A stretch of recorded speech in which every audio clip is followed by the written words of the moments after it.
very encouraging to see such a large audience on a topic like impact assessment. I was just thinking that if we had organized this 10 years ago, we might have got 6 people on the front row, but it's a sign of the times of how important impact assessment is seen now. We also have an unknown audience, probably quite a large one, who are watching us on live webcast. So we're going to all have to perform all our speaking from this spot, I'm told, so that you can all see us despite the pillar, and so people all around the world can also see us. We have arranged that the people online who have questions can send email questions, and they will be received by Simeon. So if I give the floor to this lady over there multiple times, it's not because I'm favoring her, it's because she's representing a large body of people elsewhere. Impact assessment, particularly of policy research, is a very important issue for IFPRI. It's something IFPRI has wrestled with over the years, but probably not taken nearly as seriously as it might have done. But as we move into an era when donors are putting much more requirement on accountability, demonstrating impact, particularly on poverty and food security goals, within the CGIAR system, we're seeing a change process where most of the funding will go to cross-cutting research programs, cross-cutting across centers rather than to centers themselves. And the funding for those programs will be within a strategic reporting framework, I think it's called, which means there has to be accountability on demonstrating ultimate impact on poverty and hunger and environment and so on. Policy impact or impact has to be built into the very design of research programs from here on, even for IFPRI. So it's no longer an option. We have to take it very seriously. And the question then is how to do it. It's so much easier for the biological centers. You can track the spread of an improved variety. You can look at the heritage, the parents of that variety, and calculate what percentage of the heritage is due to germplasm that you developed. And you can do nice quantitative calculations of how many poor people were impacted and what percentage of that is attributable to your plant breeding work. It's a kind of impact assessment that the Science Council gets very excited about and reports widely. Much more difficult to assess the impact of policy research. There is a tendency, because we haven't been able to do it very often, that maybe we don't have any impact.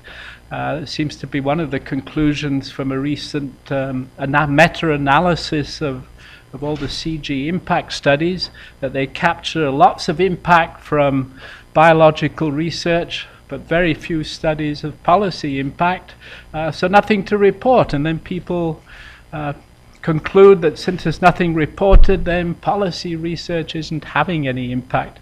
Not quite a good logical argument, but unfortunately it can be a very influential one.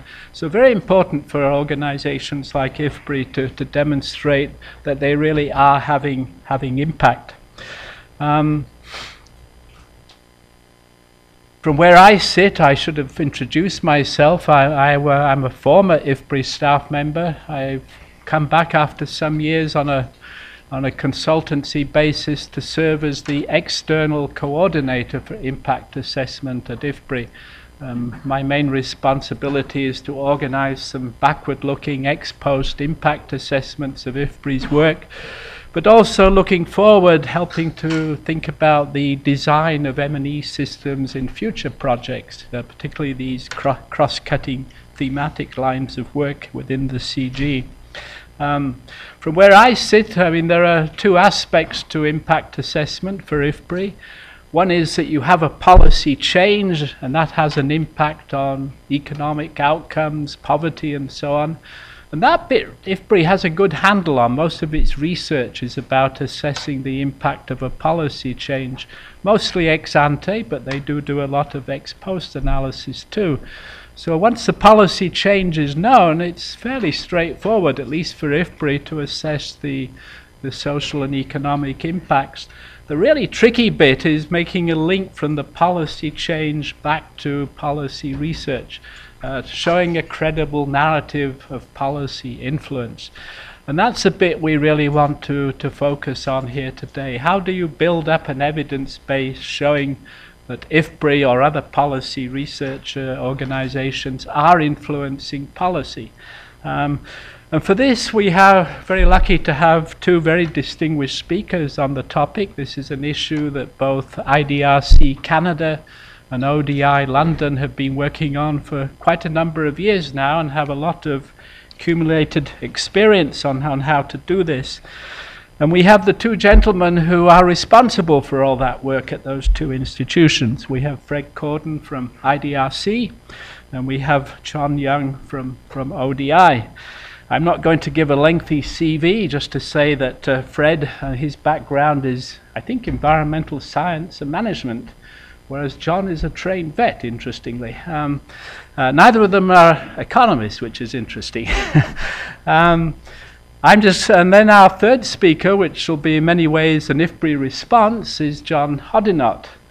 John has been at IFPRI for some years, known to many of you. He's a Deputy Director of the, let me get the right name, the Poverty, Health and Nutrition Division. Used to be the Consumption Division in my time. John is one of the gurus at IFPRI on using experimental methods and randomized trials for impact assessment. So without further ado, let me turn over to the first of our speakers, and that will be Fred Corden.